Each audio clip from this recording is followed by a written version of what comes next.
Today, former lawyer Alex van der Zwaan became the first person to be sentenced to Robert Mueller's Russia investigation. Van der Zwaan, a former Dutch lawyer and son-in-law of a Russian oligarch, had worked with former Trump campaign officials Paul Manafort and Rick Gates. He pleaded guilty in February for lying to special counsel, prosecutors, and the FBI. CBS News Justice reporter Paula Reid joins us now from Washington to discuss the latest. So, Paula, what was van der Zwaan sentenced to, and what do you think? Is there anything you can read into this about where the Mueller probe is headed?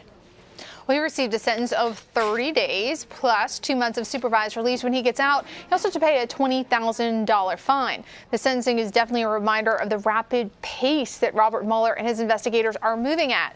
Now, some people might also ask, well, why was he the first person sentenced? There's at least 3 or 4 other people who have entered guilty pleas. But the difference here is those other folks, Gates, Flynn, Papadopoulos, they have entered cooperation agreements. They have agreed to provide information and to plead guilty in exchange for most of the charges against them being dropped.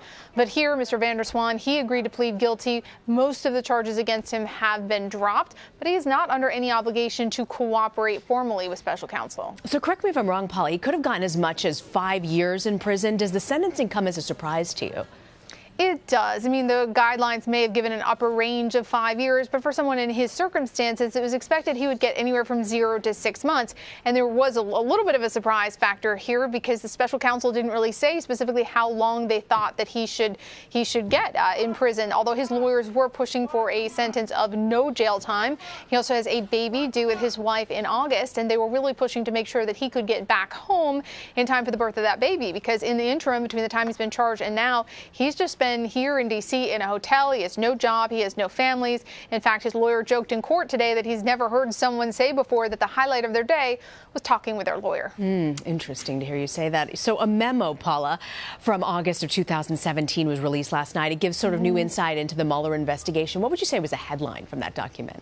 Well, in this document, Rod Rosenstein, who oversees the special counsel investigation, he gets more specific about the breadth and depth of this investigation. In his original order assigning Robert Mueller to oversee this investigation, he said that he wanted him to investigate any links between the 2016 campaigns and Russia and anything that naturally sort of grows out of that. That's a really vague statement. But here in this memo, the portions that are not redacted, because most of it was redacted, it specifically gave Mueller the green light to investigate any of Paul Manafort's activities with Russia, anything that resembles conspiracy or collusion. And that's significant because it really helps us understand more definitively the scope of the mandate that Mueller has. It's also very interesting because as of now, Manafort has not been charged with anything that resembles collusion or conspiracy. He's been charged with allegations having to do with his private business dealings with the Ukraine and Russia. So what impact do you think this could all have on the investigation moving forward and even Manafort's future? Well, legally and politically.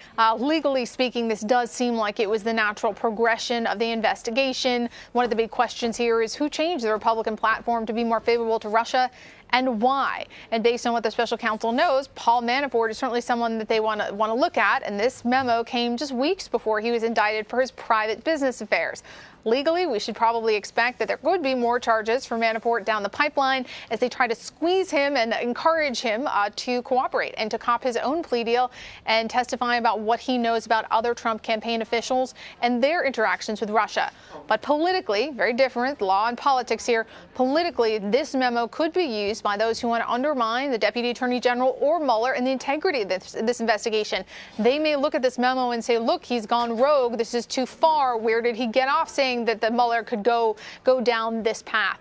Again, legally and politically, two very different outcomes for this memo. Paula Reid, thanks for joining us, Paula.